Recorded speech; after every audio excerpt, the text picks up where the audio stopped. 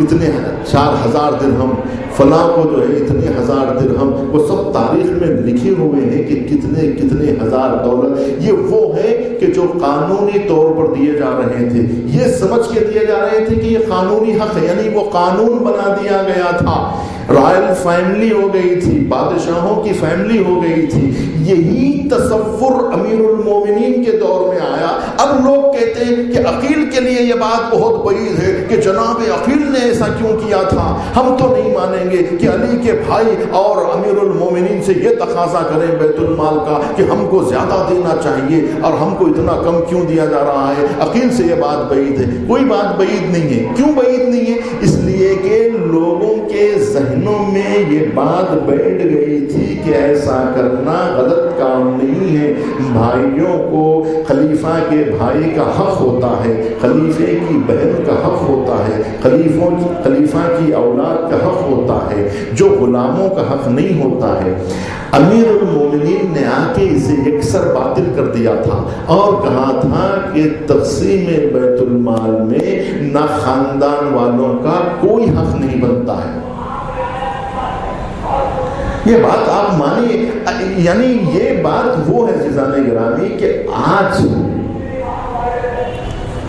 اسلام آ کے کتنا عرصہ ہو گیا ہے، نبی کریم کا کلمہ پڑھے کتنا زمانہ ہو گیا مسلمانوں کو، لیکن آج کے مسلمانوں کے ذہنوں میں بھی یہی بات بیٹھی ہوئی ہے کہ حاکم کا حق ہوتا ہے، خلیفہ کا حق ہوتا ہے، بادشاہ کا حق ہوتا ہے، بادشاہ کے بھائیوں کا حق ہوتا ہے، بادشاہ کے بیٹے کا حق ہوتا ہے. ان کا حق ہے، یعنی اگر وہ حق ملے تو یہ غلط نہیں ہے. اسی لیے میں نے کل آپ کو ایران کی مثال دیا تھا کہ آیت اللہ خمینی اگر اپنے بیٹے کو وزیر اعظم بناتے تو پورا ایران تسلیم کر لیتا، کیونکہ یہ پیشکش صرف ایک دو شخص کی نہیں تھی، سب کی تھی اور سب قبول کر لیتے. لیکن امام خمینی نے کہا کہ میری اولاد حکومت میں دخل نہیں دے گی. کیوں؟ انہوں نے کہا کہ میری اولاد کا کوئی حصہ نہیں ہے اس حکومت میں. وہ تو کہہ رہے تھے خود میرا بھی کوئی حصہ نہیں ہے، میں خادم ہوں، مجھے رہبر مت کہو، مجھے رہبر مت کہو، مجھے بحیثیت خادم مانو، میں تمہارا خدمت گزار ہوں.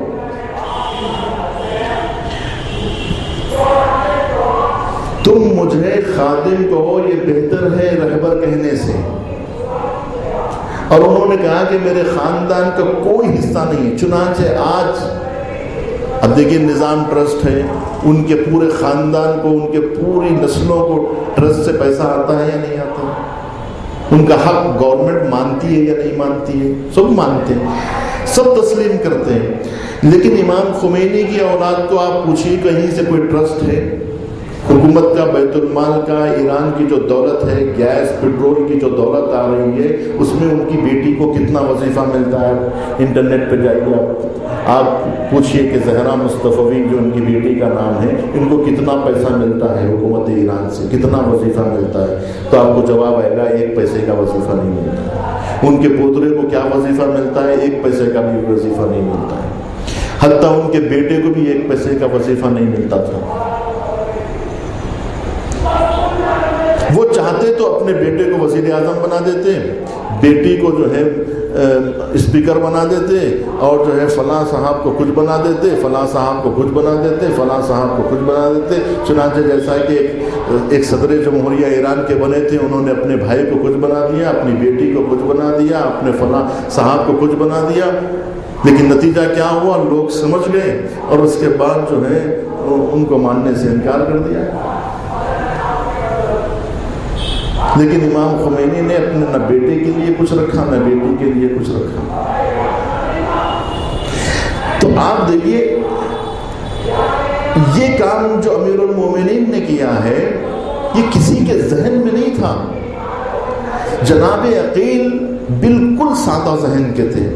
وہ یہ کہہ رہے تھے کہ میرا حق ہے، مجھے دو. کون سا حق؟ امیر المومنین نے کہا کون سا حق؟ کہا تمہارے بھائی ہونے کا حق، تمہارے اختیارات کا حق، جو تمہیں اختیار حاصل ہے بیت المال سے. تم بادشاہ وقت ہو، تمہارا حصہ الگ ہے. تمہارے اختیارات جہاں تک چلتے ہیں، تمہارے حصے میں جتنی جائیداد آتی ہے، تمہارے حصے میں جو کچھ آتا ہے وہ تم اس میں سے مجھے دو۔ تو امیر المومنین نے کہا کہ میرا خود کوئی حصہ نہیں ہے کہ جس میں سے میں تمہیں کچھ حصہ دوں، میرا حصہ اتنا ہی ہے جتنا ایک غلام کا حصہ ہوتا ہے، اور اس میں سے میں دوں تو پھر انتظار کرو میری تنخواہ کا، کہ جب مجھے تنخواہ ملے تو میری اپنی تنخواہ میں سے تم۔ کہا یہ کیا مذاق کر رہے ہیں آپ، یہ کون سا تمسخر ہے، یہ کون سی بات ہے؟ تنخواہ میں تو آپ کی تنخواہ کتنی ہے، اس میں سے آپ دیں گے کتنا؟ تو ایک غلام کو جتنا حق ملتا ہے اتنے حق میں آپ خود کیا لیں گے اور مجھے کیا دیں گے؟ تو امیر المومنین نے کہا پھر میں کروں تو کیا کروں؟ کہا کہ مجھے حق دیجیے، یعنی الگ سے بیت المال سے ہاتھ ڈالیے، کیونکہ آپ کا اختیار، کون آپ کے ہاتھ کو روکنے والا ہے؟ کون آپ کا ہاتھ پکڑ لے؟ آپ سے بڑا کون ہے جو آپ کا ہاتھ پکڑ لے؟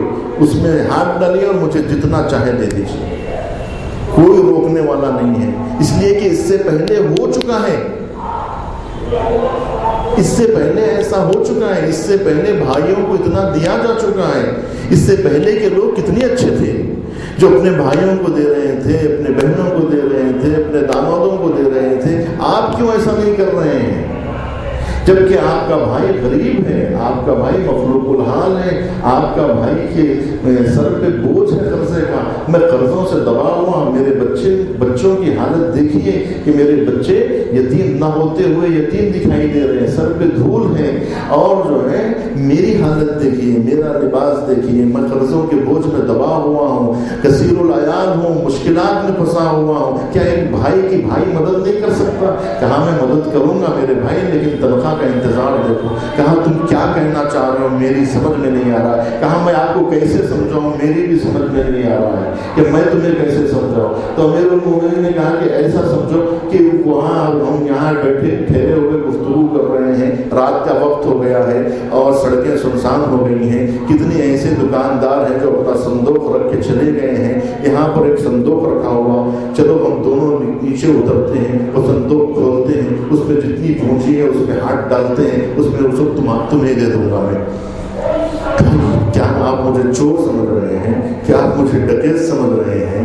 کیا آپ مجھے جو ہے غاصب سمجھ رہے ہیں؟ یہ کون سا مشورہ آپ دے رہے ہیں کہ غریب کا صندوق یہاں ہے، تاجر کا، اسے کھولا جائے اور اس کو لوٹا جائے راتوں رات؟ کہا تم ایسی ہی بات کر رہے ہو، بیت المال سے خاموشی سے مال نکال کر دے دینا بالکل ایسے ہی ہے جیسے کسی کے تاجر کے صندوق کو کھول کے اس کی پونجی لوٹ لینا ہے۔ یہ دونوں میں کوئی فرق نہیں ہے۔ اخیر کہہ رہے تھے میری سمجھ میں بات نہیں آ رہی ہے اور میرے حالات ایسے ہیں کہ جس میں میرے لیے ناگزیر ہے کہ آپ میری مدد کریں۔ امیر المومنین نے کہا کہ میں مجبور ہوں، تو کہا کہ نہیں آپ مجھے دیجئے۔ جب یہ اصرار بہت بڑھنے لگا تو تاریخ کے کچھ اوراق یہ کہتے ہیں کہ کچھ دنوں کے لیے جناب عقیل حاکم شام کے پاس چلے گئے تھے، اور جانے کے بعد ان کا اتنا والہانہ استقبال اور شاہانہ استقبال ہوا ہے کہ ان کے لیے ایک بقول مروزی اور آج کی زبان میں سرخ قالین کا استقبال کیا گیا تھا، اور ایک محل کے حصے میں انہیں ٹھہرایا گیا تھا، اور اس قدر ان کی پذیرائی کی گئی تھی کہ ان کے دسترخوان پر انواع و اقسام کے غذا چن دیے گئے تھے، اور انہیں جھولے میں بٹھا کے جھلایا جا رہا تھا۔ تو جھولتے جھولتے انہیں یہ خیالات آنے لگے کہ یہاں کا رنگ دیکھیے، محلوں کا محل دیکھیے، یہاں کے پردے دیکھیے، یہاں کا سرخ و برق دیکھیے، یہاں کی شان و شوکت دیکھیے، دولت و ثروت کا انبار دیکھیے۔ تو ان کے ذہن میں بات کھٹکنے لگی کہ آخر یہ مال آیا تو کہاں سے آیا، یہ دولت آئی تو کہاں سے آئی، یہ انواع و اقسام کے دسترخوان تو یہ تو میں نے اپنے بھائی کے دسترخوان پہ بھی، ٹھیک ہے میرا بھائی مجھے نہیں دیا، لیکن میرا بھائی کھاتا بھی تو ایسا نہیں ہے، میرا بھائی ایسا محل بھی تو نہیں ہے، میرے بھائی کے پاس اتنی دولت بھی تو نہیں ہے، آخر ان دونوں میں اتنا بڑا فرق۔ دیکھیے یہ چیز ایسی ہے کہ آج کے دور میں آپ امیر المومنین کو پڑھ رہے ہیں، آپ اس دور میں جا کر امیر المومنین کو دیکھنے کی کوشش کیجیے۔ سوچیے کہ جب بھائی بھائی کو ماننے کے لیے تیار نہیں ہے تو آپ کیسے یقین کرتے ہیں کہ ہم اس دور میں ہوتے تو عقیل سے زیادہ معرفت شناس ہو جاتے؟ جب علی بن ابی طالب کو عقیل جیسا سگا بھائی اور خونی رشتہ دار نہ برداشت کر سکا اور ان کی عدالت اور شدت عدالت کے سامنے پگھل گیا، عقیل جیسا بھائی پگھل گیا، اور آپ کی شرافت نہ پگھلے، اس کا معیار کیا ہے؟ اس کی گارنٹی کیا ہے کہ آپ مان لیتے امیر المومنین کو؟ اتنے بڑے عادل تو آپ نہیں ہیں کہ علی کی عدالت کو آپ تسلیم کر لیتے۔ امیر المومنین کا مزاج آپ کو سمجھ میں آ جاتا جو مزاج سگے بھائی کو سمجھ میں نہیں آیا، اس لیے کہ حالات جس طرح سے اس دور میں لوگوں کے ذہنوں کو متاثر کیے ہوئے تھے، اس سے کہیں زیادہ بدتر حالات آج کے ذہن کے انسانوں کو متاثر کیے ہوئے ہیں۔ آج بھی لوگوں کے ذہنوں میں کچھ معیارات ہے، کچھ باتیں آج بھی غیر عادلانہ، غیر مساواتی نظام آج بھی لوگوں کے ذہنوں میں بیٹھا ہوا ہے۔ آج بھی جب تبرک تقسیم ہوتا ہے تو کسی کو جو ہے پورا کلچا دیا جاتا ہے، کسی کو آدھا کلچا دیا جاتا ہے۔ آج بھی امیروں کو جو ہے کان میں دعوت دی جاتی ہے اور غریبوں کے لیے آج بھی دو دسترخوان الگ بچھائے جاتے ہیں، امیروں کا دسترخوان الگ بچھایا جاتا ہے، غریبوں کا دسترخوان الگ۔ آج بھی ولیموں کی دعوتوں میں فرق ہوتا ہے، آج بھی مجلس کے تبرک میں فرق ہوتا ہے، اور اسے لوگوں نے تسلیم کر لیا ہے کہ ایسا فرق ہونا چاہیے، جبکہ ایسا فرق نہیں ہونا چاہیے۔ لیکن یہ نہیں ہونے والے فرق کو کون قبول کرتا ہے؟ امیر المومنین کا نظام آج قابل عمل نہیں ہے عزیزان گرامی، تو کل کے لوگوں کے لیے کیسے قابل عمل ہوتا ہے؟ کل کے لوگ کیسے برداشت کرتے ہیں؟ آج اور کل میں بس اتنا ہی فرق ہے کہ زمانہ بدلا ہے لیکن نظریات نہیں بدلے ہیں، افکار نہیں بدلے ہیں۔ کل بھی مالک اشتر کے جیسے لوگ تھے، آج بھی یقیناً مالک اشتر والے لوگ ہیں۔ ایسا نہیں ہے کہ مومنوں سے کل دنیا خالی رہی ہو، آج بھی وہ مومن موجود ہیں کہ یقیناً اگر آج بھی امیر المومنین ہوتے تو کوئی مالک اشتر ضرور ان کے ساتھ ہوتا، لیکن آج بھی ایسے ہزاروں لوگ ہوتے جو ان کے خون کے پیاسے ہوتے، آج بھی ایسے ہزاروں لوگ ہوتے جو ان کی جان کے دشمن ہوتے۔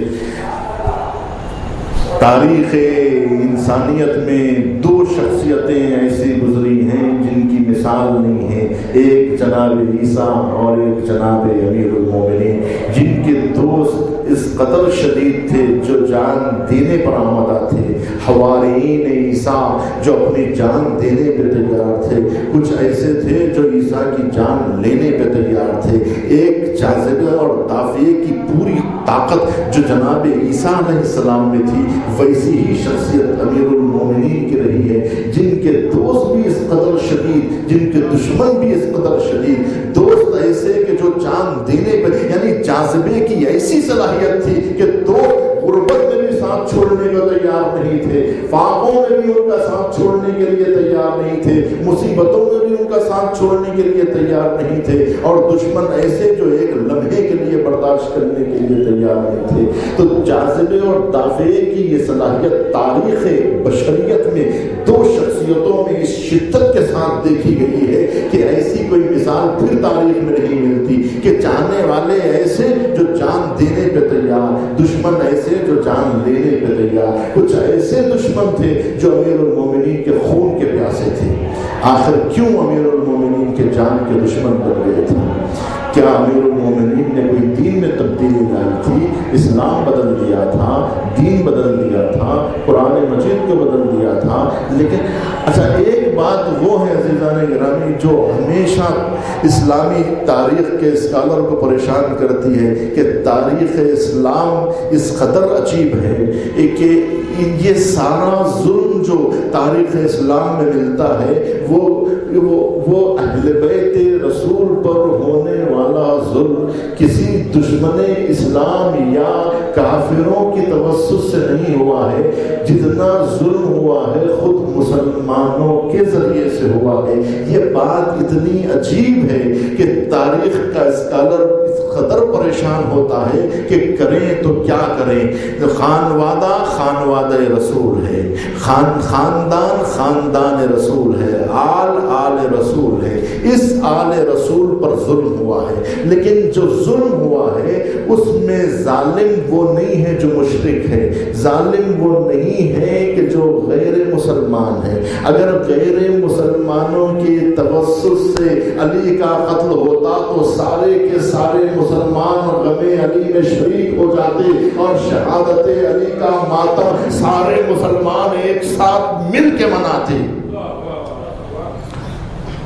اگر خاندان رسول پر آنچ آئی ہوتی اور وہ آنچ کسی مشرکین کے توسط سے آئی ہوتی، اگر وہ آنچ غیر مسلمانوں کی طرف سے آئی ہوتی تو اس کا غم سارے مسلمان ساتھ مل کے مناتے کہ ہاں خانوادے رسول کی فرد، خاندان رسول کی فرد اور رسول کی بیٹی، رسول کے نواسے، رسول کے داماد، رسول کا خاندان، رسول کا گھرانہ، رسول کا گھر، جس گھر میں رسول رہا کرتے تھے، جس گھر میں جس چوکھٹ میں نبی یہاں کے سلام کیا کرتے تھے وہ چوکھٹ جلائی گئی، اور جس بیٹی کا نبی احترام کرتے تھے اس بیٹی کی پسلیاں توڑی گئی۔ لیکن یہ سارا ظلم جو ہو رہا ہے وہ مدینے کے اندر مسلمانوں کی گنجان آبادی کے اندر ہو رہا ہے، اور قتل امیر المومنین مسجد کے اندر ہو رہا ہے جہاں سب کے سب مسلمان ہیں۔ دیکھیے مسئلہ یہ ہے، غم اس قدر عجیب ہے اور تاریخ اسلام اس قدر خون آلود تاریخ ہے، اس قدر عجیب تاریخ ہے کہ امیر المومنین شکایت کرتے ہیں تو کسی غیر مسلمان کی شکایت نہیں کرتے۔ جب فاطمہ پوچھتی ہے مدینے کے حالات علی کیسے ہو گئے ہیں تو کہا فاطمہ حالات میں کیسے بتاؤں کہ مدینے کے حالات کیسے تبدیل ہو گئے، کہ بعد رسول کس قدر تبدیلی آئی ہے کہ نبی کی زندگی میں میرا کیسا احترام تھا کہ لوگ خود بڑے کے مجھے سلام کرتے تھے، اب نوبت یہ آ گئی ہے کہ میں سلام کرتا ہوں تو کوئی جواب سلام نہیں دیتا، میں سلام کرتا ہوں تو کوئی جواب سلام نہیں دیتا۔ علی کوئی کافروں کو سلام نہیں کر رہے تھے کہ کافر انہیں جواب سلام نہیں دے رہے تھے، علی کسی مشرکوں کو پڑھ کے سلام نہیں کر رہے تھے کہ کوئی مشرکوں کی جانب سے جواب سلام نہیں آ رہا تھا، بلکہ علی ابن ابی طالب مسلمانوں کو سلام کر رہے تھے اور مسلمانوں کی طرف سے جواب سلام نہیں آ رہا تھا۔ امیر المومنین کہتے ہیں اے فاطمہ حالات یہ نہیں ہے کہ مجھے کوئی سلام کرنا چھوڑ دیا ہے، بلکہ حالات ایسے بدل گئے ہیں کہ میں سلام کرتا ہوں تو کوئی مجھے جواب سلام نہیں دیتا، جبکہ مسلمان کا جواب سلام دینا واجب ہے۔ اگر کوئی مسلمان سمجھے تو جواب دینا واجب سمجھے۔ کتنے ایسے مسلمان تھے کہ جو علی کا جواب سلام دینا واجب نہیں سمجھ رہے تھے۔ اس کا مطلب کس قدر گہرا نکلتا ہے کہ لوگ امیر المومنین کو صحابی رسول تو درگزا، امتی تو درگزا، مسلمان ماننے پہ تیار نہ تھے، مسلمان ماننے پہ تیار نہ تھے۔ اگر مسلمان مان لیتے تو پھر یہ بتائیے کہ علی کی اولاد کا قتل کربلا میں کیوں ہوتا، کس بنیاد کے اوپر تیر چلائے جا رہے تھے؟ مسلمانوں کی طرف سے جو تلوار چل رہی تھی تو وہ کون سی الغار تھی؟ وہ کون سی الغار تھی؟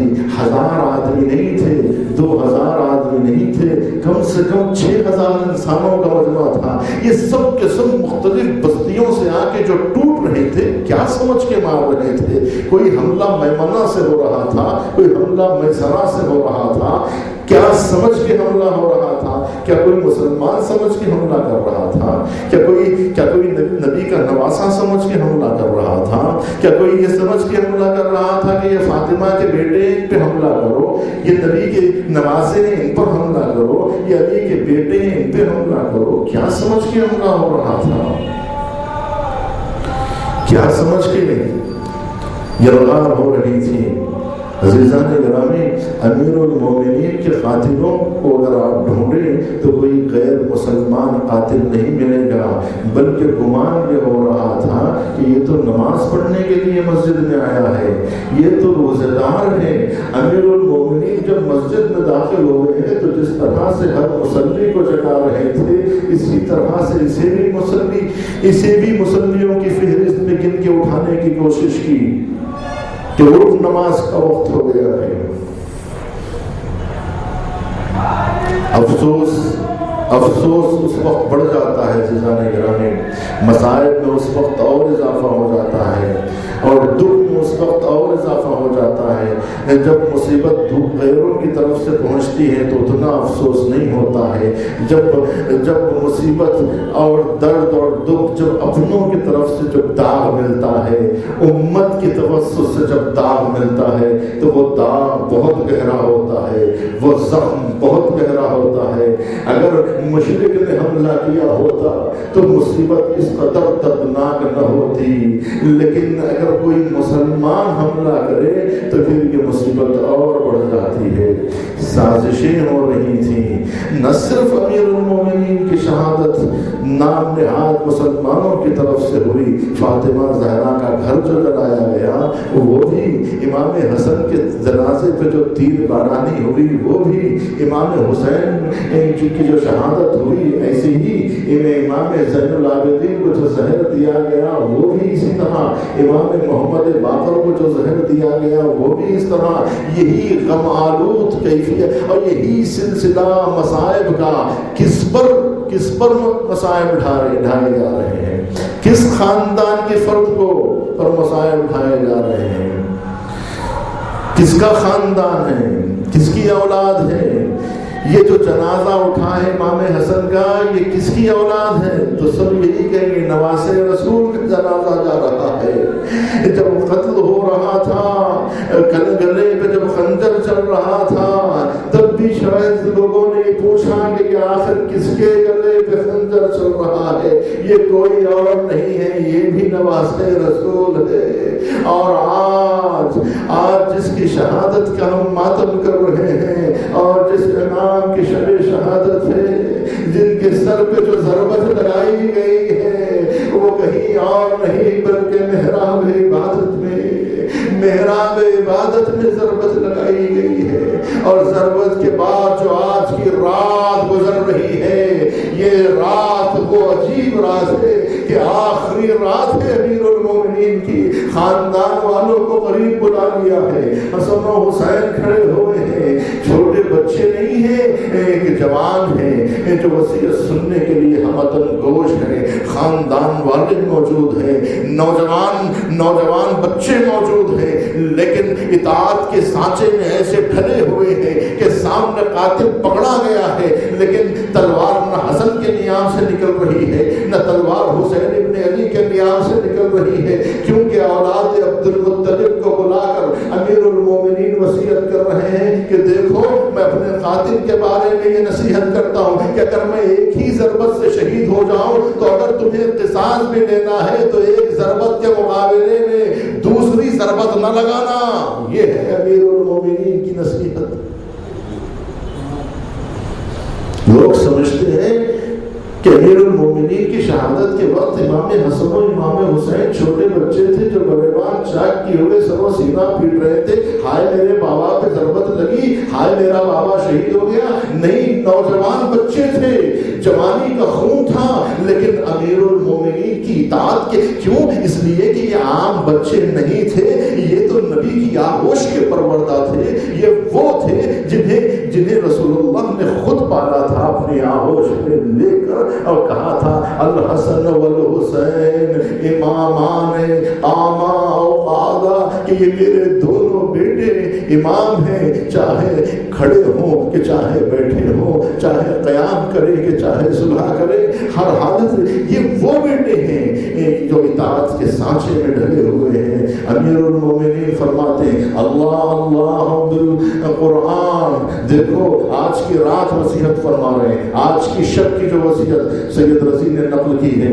وہ وصیت یہ ہے کہ ضربت لگنے کے بعد امام حسن و حسین کو مخاطب فرماتے ہیں کہ اے میرے فرزند حسن و حسین اوصیکما بتقوی اللہ، دیکھو میرے لال میں تم دونوں کو تقوی الہی کی نصیحت کرتا ہوں، اوصیکم بتقوی اللہ لا تعصف على شيء منها زويانكما وقولا للحق وعملا للأجر وكونا للظالم خصما وللمظلوم عونا، کہ دیکھو میرے بیٹے حسن و حسین ظالم کی نصرت نہ کرنا، مظلوم کے ساتھ ہمدردی جتانا، اور جو کچھ کہنا وہ حق کے لیے کہنا، اور میرے بیٹے حسن و حسین میں تمہیں وصیت کرتا ہوں اوصیکما وجمیع ولدی واہلی ومن بلغہ کتابی، میں تم دونوں کو نصیحت کرتا ہوں آج کی شب، اور جہاں تک میرا یہ نوشتہ پہنچے میں ان سب سے یہ نصیحت کرتا ہوں کہ وہ تقوی الہی کو اختیار کریں، بتقوی اللہ ونظم امرکم وصلاح ذات بینکم، کہ آپس میں اتحاد برقرار رکھو، آپس میں میل ملاپ برقرار رکھو، وإنی سمعت ان جدکما صلی اللہ علیہ وآلہ وسلم، اور میں نے تمہارے جد صلی اللہ علیہ وآلہ وسلم سے یہ سنا ہے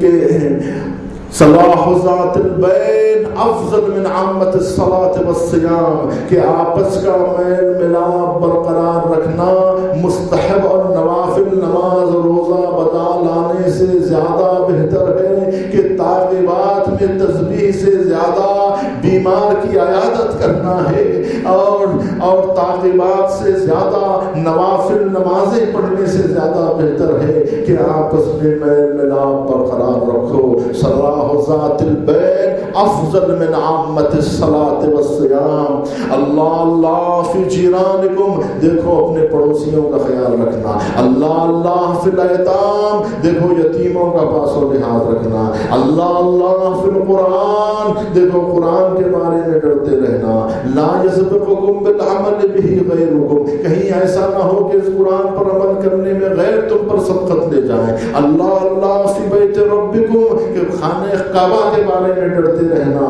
اور وَإِن تُرِكْ لَمْ تُنَاظَرُوا، اگر یہ ترک ہو جائے تو پھر تمہاری شناخت مٹ جائے گی، اللہ فی الجہاد، جہاد کے بارے میں ڈرتے رہنا، تمام چیزوں کی نصیحتیں کرتے رہے، اور وصیت کیا فرما رہے ہیں امیر المومنین، یہ نہیں کہہ رہے میں جائیداد چھوڑ کے جا رہا ہوں، میں دولت چھوڑ کے جا رہا ہوں، میرے بیٹے حسن و حسین اس دولت کو آپس میں تقسیم کر لینا، میں مکانات چھوڑ کے جا رہا ہوں آپس میں تقسیم کر لینا، میں بیت المال چھوڑ کے جا رہا ہوں، میں تخت و تاج چھوڑ کے جا رہا ہوں، میں منصب و دولت چھوڑ کے جا رہا ہوں، نہیں، نصیحت یہی فرماتے اللہ بالقرآن، میں قرآن کے بارے میں نصیحت کرتا ہوں، گویا امیر المومنین میراث میں جو حوالے کر رہے ہیں وہ قرآن دے کے جا رہے ہیں، یتیموں کو حوالے کر کے جا رہے ہیں، اور اس طرح امت مسلمہ کے غم دیدہ اور ستم رسیدہ انسانوں کو حوالے کر رہے ہیں کہ دیکھو ان کا خیال رکھنا، دیکھو پڑوسیوں کا خیال رکھنا، دیکھو یتیم بچوں کا خیال رکھنا، دیکھو خانہ خدا کا خیال رکھنا، محافظ کعبہ بن کے رہنا، دیکھو محافظ کتاب اللہ بن کے رہنا، یہ نصیحتیں کر رہے ہیں۔ ایسی وصیت کسی حاکم اور کسی بادشاہ سے تصور نہیں کیا جا سکتا ہے۔ یہ وصیتیں کرتے کرتے آخر میں امیر المومنین کی آواز ڈوبنے لگتی ہے۔ رات اس طرح سے گزر رہی ہے کہ کل جو صبح نمودار ہوگی تو گھر سے امیر المومنین کا جنازہ اٹھے گا، ملائکہ آسمان سے زمین پر اتریں گے اور اس طرح سے جنازہ اٹھایا جائے گا کہ ایک طرف حسن سنبھالے ہوگے، ایک طرف حسین سنبھالے ہوگے، ایک طرف ملائکہ اپنے دوش پر اسلام کو اٹھائے ہوئے ہوگے۔ ہائے یہ کس کا لاشا جا رہا ہے، ہائے یہ کس کا لاشا جا رہا ہے۔ آواز فضاؤں میں گونج رہی ہے، لتحدمت واللہ ارکان الہدی۔ ہائے مظلومیت کی حالت میں، مظلومیت کے عالم میں علی بن ابی طالب دنیا سے جا رہے ہیں۔ ساتھ جو امیر المومنین کے صحابی تھے، گریہ کرتے روتے اور کہتے مجھے علی سے ملنا ہے. دروازے پہ روک دیا جاتا ہے تو کہتے نہیں مجھے علی سے ملنا ہے. جاتے ہیں تو کہتے یا علی آپ نے خلافت کو زینت بخشی، خلافت سے آپ کو زینت نہیں ملی، آپ نے حکومت کو رونق بخشی. آئے علی آپ کے جانے سے متقیوں کو دکھ ہوگا، کافروں کو راحت ملے گی. ساسا بن سبحان روتے ہیں اور وہ پہلا زائر بنتے ہیں قبر امیر المومنین پہ جا کے پھر گریہ فرماتے ہیں، پھر کچھ ایسی باتیں کہتے ہیں جو تاریخ کی زینت بن جاتی ہے. اس طرح سے چاہنے والے افسوس کر رہے تھے، چاہنے والے گریہ کر رہے تھے. انہی آنسوؤں کے درمیان زینب و ام کلثوم کی دل خراش فریادوں کے ساتھ آج کی رات ختم ہو رہی ہے. آج کی رات ایسے گزر رہی ہے کہ امیر المومنین ماہ مبارک رمضان میں روزے کے ایام میں، نماز کی کیفیت میں، روزے کے ایام میں سحری کے بعد ضربت لگتی ہے اور اس کے بعد صبح نمودار ہوتی ہے تو فرق خون میں ڈوبا ہوا شگافتہ ہو جاتا ہے. رات ایسے گزرتی ہے کہ شب عاشور بن جاتی ہے. ابھی تک شب عاشور زینب ام کلثوم نے نہیں دیکھی تھی. زینب ام کلثوم نے ایسی شہادت نہیں دیکھی تھی کیونکہ کربلا نگاہوں کے سامنے نہ تھی، تو یہی مصیبت بہت زیادہ محسوس ہو رہی تھی. میں کہوں گا زینب ام کلثوم یقیناً یہی وقوفہ ہوگا اور اس کے بعد آپ کو اور زیادہ غم دیکھنے کو ملیں گے. کم سے کم یہاں پرسا دینے والے جمع ہو گئے، کم سے کم یہاں علی ابن ابی طالب زخمی ہوئے تو مسلمانوں نے گھیرا اور آپ کو بڑے احترام کے ساتھ گھر پہنچایا. جنازہ آپ کا اس غربت میں نہیں اٹھے گا جیسے کربلا کے میدان میں ایسا لاشا تھا جسے کوئی کفن بھی نہ دے سکا. جوان بیٹا موجود ہے، ہاتھوں میں ہتھکڑی، پیروں میں بیڑیاں، اور جس وقت گھوڑے سے حسین زمین پہ آئے ہیں تو کہیں سے تیر چل رہے تھے، کہیں سے نیزے چل رہے تھے، کہیں سے تلواریں چل رہی تھی. حسین ایسے نغمے اعلیٰ میں تھے کہ کوئی آس پاس نہ تھا اور ہر طرف ظالم خون تھا. یا اللہ یا اللہ یا رحمان یا رحیم وسيعلم الذين ظلموا أي منقلب ينقلبون. یا اللہ پروردگارا ذکر قلیل کو قبول فرما، پروردگارا مریضوں کو شفایا فرما، پروردگارا عزت کے صدقے میں مسلمانوں کی جان و مال و عزت و آبرو کی تحفظ فرما. پروردگارا اس مظلوم کے واسطے سے دنیا بھر کے مظلوموں کی نصرت فرما. پروردگارا جہاں جہاں پر بھی ظلم ہو رہا ہے ظالموں کو نیست و نابود فرما. پروردگارا برما کے مسلمانوں کا تحفظ فرما، شام کے مسلمانوں کا تحفظ فرما، عراق کے مسلمانوں کی نصرت فرما. پروردگارا ظالموں کو بالخصوص امریکہ و اسرائیل کو ذلیل و خوار فرما. قبل اول کو آزاد فرما، جنت البقیع کی تعمیر فرما. پروردگارا امام اسرت جب اللہ تعالیٰ فرجہ الشریف کے ظہور میں تعجیل فرما.